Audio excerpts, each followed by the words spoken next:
संजय ने कहा। करुणा से अभिभूत मन से शोकाकुल और अश्रुओं से भरे नेत्रों वाले अर्जुन को देखकर श्री कृष्ण ने निम्न वर्णित शब्द कहे। परमात्मा श्री कृष्ण ने कहा, मेरे प्रिय अर्जुन, इस संकट की घड़ी में तुम्हारे भीतर यह विमोह कैसे उत्पन्न हुआ? यह सम्माननीय लोगों के अनुकूल नहीं है। इससे उच्च लोकों की प्राप्ति नहीं होती, अपितु अपयश प्राप्त होता है। हे पार्थ, अपने भीतर इस प्रकार की नपुंसकता का भाव लाना तुम्हें शोभा नहीं देता। हे शत्रु विजेता, हृदय की तुच्छ दुर्बलता का त्याग करो और युद्ध के लिए तैयार हो जाओ। अर्जुन ने कहा, हे मधुसूदन, हे शत्रुओं के दमन करता, मैं युद्ध भूमि में कैसे भीष्म और द्रोणाचार्य जैसे महापुरुषों पर बाण चला सकता हूँ, जो मेरे लिए परम पूजनीय हैं। ऐसे आदरणीय महापुरुष जो मेरे गुरुजन हैं को मारकर सुखपूर्वक जीवन व्यतीत करने की अपेक्षा तो भीख मांगकर इस संसार में जीवन निर्वाह करना अधिक श्रेष्ठकर है। यदि हम उन्हें मारते हैं तो उसके परिणाम स्वरूप हम जिस संपत्ति और सुखों का भोग करेंगे वे रक्त रंजित होंगे। हम यह भी नहीं जानते कि इस युद्ध का परिणाम हमारे लिए किस प्रकार श्रेष्ठकर होगा, उन पर विजय पाकर या उनसे पराजित होकर। यद्यपि उन्होंने धृतराष्ट्र का पक्ष लिया है और अब वे युद्ध भूमि में हमारे सम्मुख खड़े हैं, तथापि उनको मारकर हमारी जीवित रहने की कोई इच्छा नहीं होगी। मैं किंग कर्तव्य मूढ़ हो गया हूँ और गहन चिंता में डूबकर कायरता दिखा रहा हूँ। मैं आपका शिष्य हूँ और आपके शरणागत हूँ। कृपया मुझे निश्चय ही यह उपदेश दे कि मेरा हित किसमें है। मुझे ऐसा कोई उपाय नहीं सूझता जो मेरी इंद्रियों को सुखाने वाले इस शोक को दूर कर सके।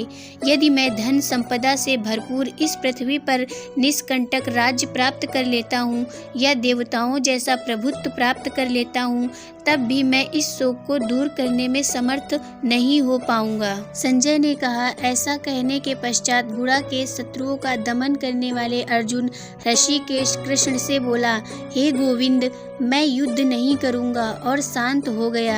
हे भरतवंशी धृतराष्ट्र। तत्पश्चात दोनों पक्षों की सेनाओं के मध्य शोककुल अर्जुन से कृष्ण ने प्रसन्न होते हुए ये वचन कहे। परम भगवान ने कहा, तुम विद्रतापूर्ण वचन कहकर भी उनके लिए शोक कर रहे हो जो शोक के पात्र नहीं है। बुद्धिमान पुरुष ना तो जीवित प्राणी के लिए शोक करते हैं और ना ही मृत के लिए।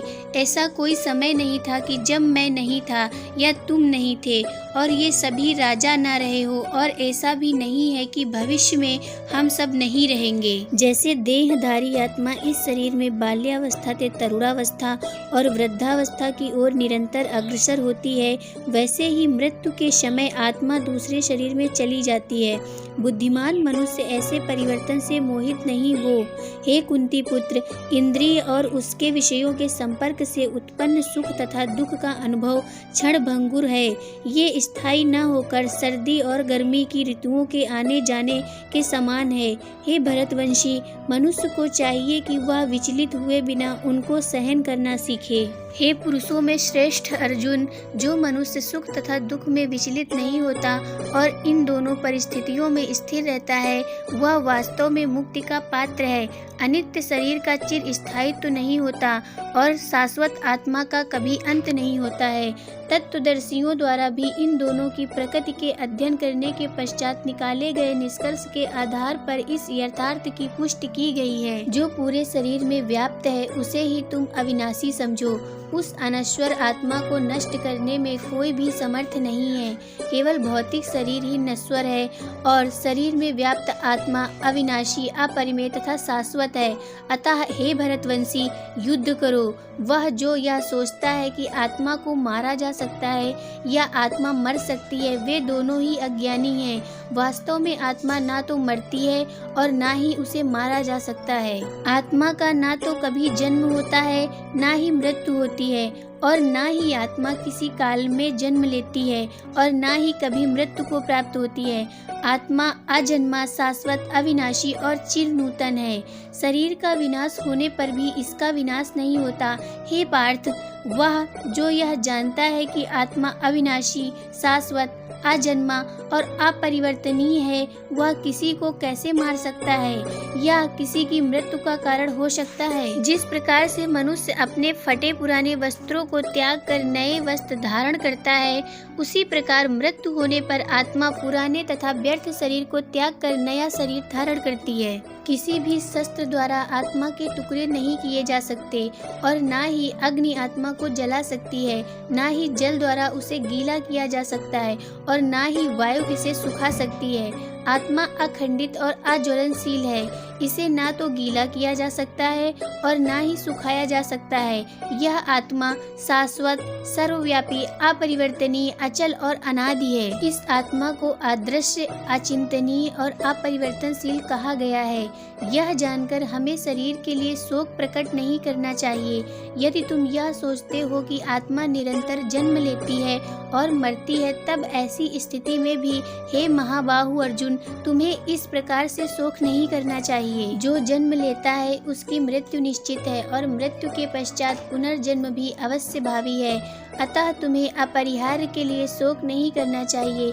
हे भरतवंशी, समस्त जीव जीवन के पूर्व अव्यक्त रहते हैं, जन्म होने पर व्यक्त हो जाते हैं और मृत्यु होने पर पुनः अव्यक्त हो जाते हैं। अतः ऐसे में शोक व्यक्त करने की क्या आवश्यकता है। कुछ लोग आत्मा को एक आश्चर्य के रूप में देखते हैं, कुछ लोग इसे आश्चर्य बताते हैं और कुछ इसे आश्चर्य के रूप में सुनते हैं, जबकि अन्य लोग इसके विषय में सुनकर भी कुछ समझ नहीं पाते हैं। हे अर्जुन, शरीर में निवास करने वाली आत्मा अविनाशी है, इसलिए तुम्हें किसी प्राणी के लिए शोक नहीं करना चाहिए। इसके अलावा एक योद्धा के रूप में अपने कर्तव्य पर विचार करते हुए तुम्हें उसका त्याग नहीं करना चाहिए।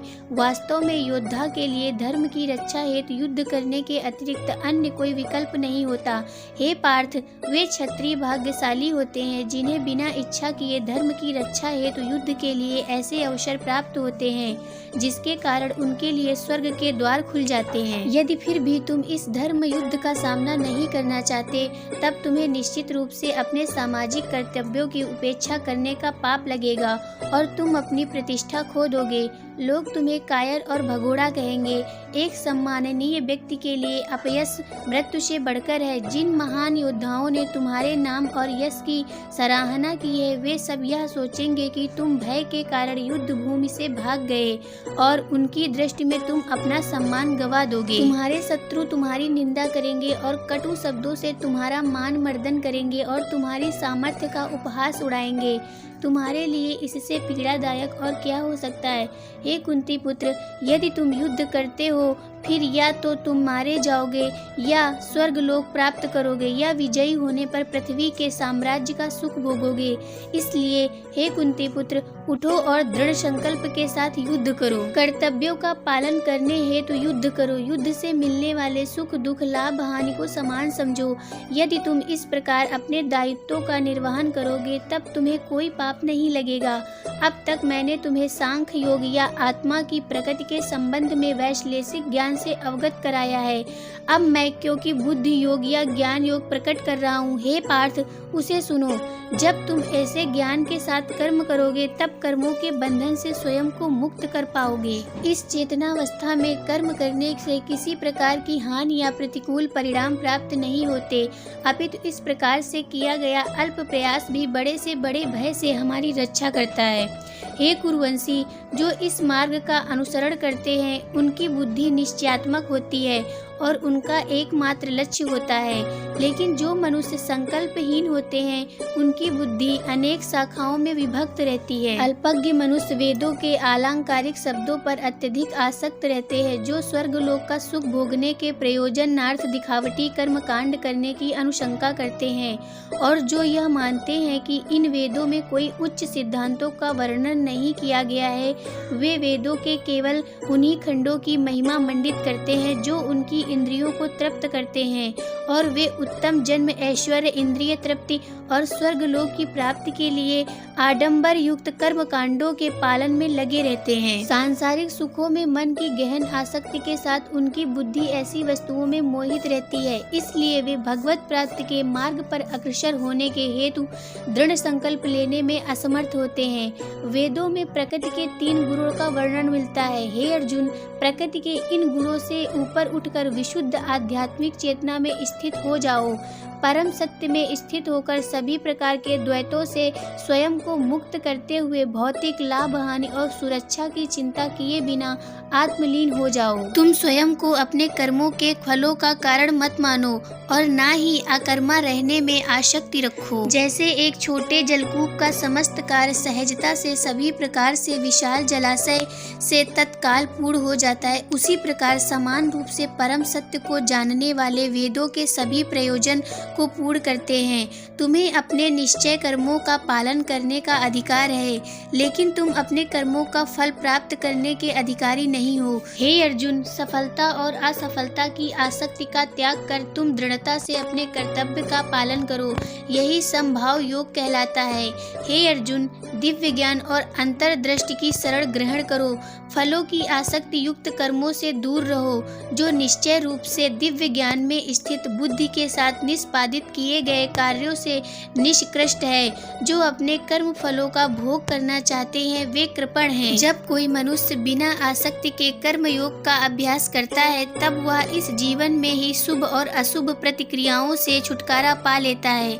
इसलिए योग के लिए प्रयास करना चाहिए, जो कुशलता पूर्वक कर्म करने की कला है। समबुद्धि युक्त ऋषि मुनि कर्म के फलों की आसक्ति से स्वयं को मुक्त कर लेते हैं, जो मनुष्य को जन्म मृत्यु के चक्र में बांध लेती है।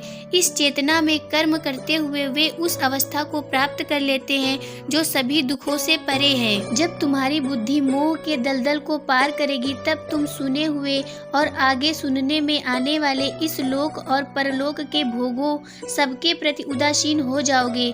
जब तुम्हारी बुद्धि का वेदों के अलंकारमयी खंडों में आकर्षण समाप्त हो जाए और वह दिव्य चेतना में स्थिर हो जाए, तब तुम पूर्ण योग की उच्च अवस्था प्राप्त कर लोगे। अर्जुन ने कहा, हे केशव, दिव्य चेतना में लीन मनुष्य के क्या लक्षण है? वह सिद्ध पुरुष कैसे बोलता है, कैसे बैठता है और कैसे चलता है? परम प्रभु श्री कृष्ण कहते हैं, हे पार्थ, जब कोई मनुष्य स्वार्थ युक्त कामनाओं और मन को दूषित करने वाली इंद्रिय तृप्ति से संबंधित कामनाओं का परित्याग कर देता है और आत्मज्ञान को अनुभव कर संतुष्ट हो जाता है, तब ऐसे मानव को दिव्य चेतना में स्थित कहा जा सकता है। जो मनुष्य किसी प्रकार के दुखों में क्षुब्ध नहीं होता, जो सुख की लालसा नहीं करता और जो आसक्ति, भय और क्रोध से मुक्त रहता है, वह स्थिर बुद्धि वाला मनीषी कहलाता है। जो सभी परिस्थितियों में अनासक्त रहता है और ना ही शुभ फल की प्राप्ति से हर्षित होता है और ना ही विपत्ति से उदासीन होता है, वही पूर्ण ज्ञानावस्था में स्थित मुनि है। जो मनुष्य अपनी इंद्रियों को उनके विषय भोगों से खींच लेने के लिए उसी प्रकार से योग्य होता है, जैसे एक कछुआ अपने अंगों को संकुचित करके उन्हें खोल के भीतर कर लेता है, वह दिव्य ज्ञान में स्थिर हो जाता है। यद्यपि देहधारी जीव इंद्रियों के विषयों से अपने को कितना दूर रखे, लेकिन इंद्रिय विषयों को भोगने की लालसा बनी रहती है। फिर भी जो लोग भगवान को जान लेते हैं, उनकी लालसाएं समाप्त हो जाती हैं। हे कुंती पुत्र, इंद्रियां इतनी प्रबल और आशांत होती हैं कि वे विवेकशील और आत्मनियंत्रण का अभ्यास करने वाले मनुष्य के मन को भी अपने वश में कर लेती हैं। वे जो अपनी इंद्रियों को वश में कर लेते हैं और अपने मन को मुझ में स्थिर कर लेते हैं, वे दिव्य ज्ञान में स्थिर हो जाते हैं।